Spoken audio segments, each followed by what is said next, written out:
Nous avons appris, mais avec beaucoup d'étonnement, qu'il y aura une marche qui est prévue ce 13 mai 2023, organisée par un quatrain de quelques messieurs qui se disent congolais, mais nous doutons réellement de cet amour qu'ils peuvent avoir pour le Congo, parce que lorsque nous lisons sur le plan du fond les thèmes qui ont été retenus pour cette marche, nous ne voyons pas les thèmes concernant principalement la condamnation de Kagame.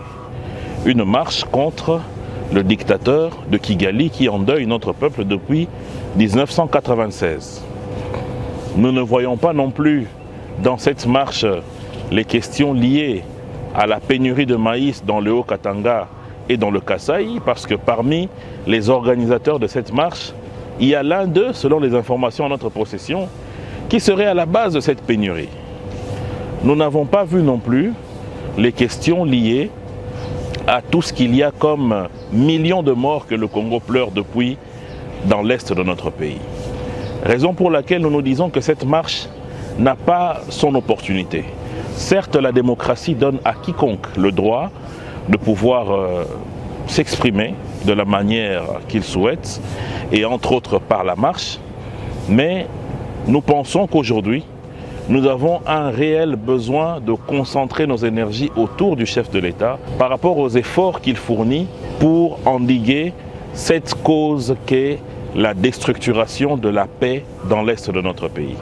Parce que depuis 1996, jusque sous Mzee Laurent Désiré Kabila, puis Joseph Kabila, jamais on n'a attaqué la cause de cette fragilisation de la paix dans notre pays, à l'est. C'est Félix Tshisekedi qui vient et qui s'attaque à la cause, à la maladie, qui s'appelle Paul Kagame.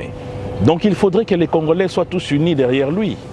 Mais malheureusement, ses compatriotes choisissent ce moment pour faire des marches, alors que rarement, peut-être un ou deux d'entre eux a eu ouvertement à condamner Kagame. Sur les plateaux de télévision, partout où il passe, il ne donne jamais assez d'espace pour condamner l'agresseur de la RDC. Nous connaissons celui qui agresse notre pays. Malheureusement, ce qui se passe en RDC, on ne le trouve nulle part ailleurs. Aujourd'hui, vous partez en Ukraine, qui est agressée par la Russie, il faut le dire clairement. Vous n'allez jamais voir une opposition faire des marches parce que M. Zelensky n'a pas donné de l'eau dans telle ou telle autre commune. Ça ne se passe qu'au Congo. Et lorsqu'on est en train de nous dire réellement que ces gens aiment le Congo, on se pose la question, ils ont commencé à aimer le Congo quand ? Parce que l'un d'entre eux a été gouverneur de la province du Katanga. Mais cette province commence à vivre lorsque aujourd'hui nous voyons les efforts de Fifi Masuka, lorsque nous voyons les efforts de Kiabula. Mais comment un individu qui a été gouverneur s'est retrouvé plus riche que la province? Parce que lors du démembrement, il n'y avait même pas des infrastructures dans les provinces que je viens de citer. Et un autre nous a fait tout un projet fantomatique de Bukangalonzo. Comment on peut croire réellement que ces gens aiment le Congo? Lorsque nous rentrons encore, nous remarquons que M. Fayoulou a eu à accepter finalement le bureau de Denis Kadima dans une émission passée par une grande journaliste de notre pays, Élisée Odia. Mais aujourd'hui, qu'est-ce qui s'est passé pour dire que ce bureau doit partir? Ensemble de Moïse Katumbi était avec nous dans l'Union sacrée lorsque nous avons décidé, aurait comme part la majorité dans le bureau de la CENI, lorsque les sociétés civiles, dans sa sous-composante des confessions religieuses, ont accepté de donner à M. Kadima. Mais à notre grande surprise aujourd'hui, on dit qu'il faille tout remettre à zéro. Est-ce que réellement nos camarades veulent des élections? Parce que si aujourd'hui nous devons refaire les choses, est-ce que nous allons avoir le temps de tenir les dates telles que édictées par le calendrier électoral?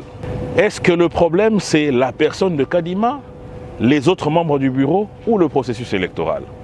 S'il s'agit de la personne de Kadima, mais on a tout faux parce que la composante qu'il a désignée n'a jamais dit que ce n'était pas lui qui devait être là. Si ce sont les autres membres du bureau, mais les autres membres sont l'émanation des autres forces vives, l'opposition, la majorité.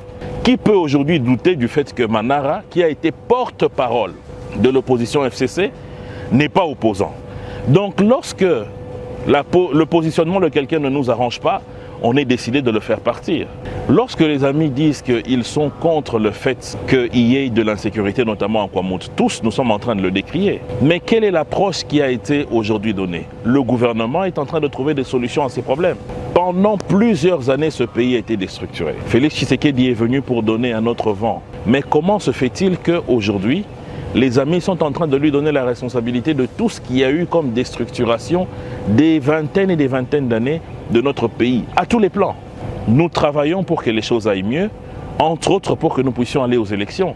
Ce qu'il faut faire, c'est de répondre à la main tendue par la CENI, qui a ouvert un cadre de concertation permanent avec les forces vives pour essayer d'échanger. Pour que si même ses amis ont des experts, pour aller questionner les experts de la CENI est d'accord. C'est ce que nous, notre famille politique, nous faisons. Pourquoi eux ne le font pas?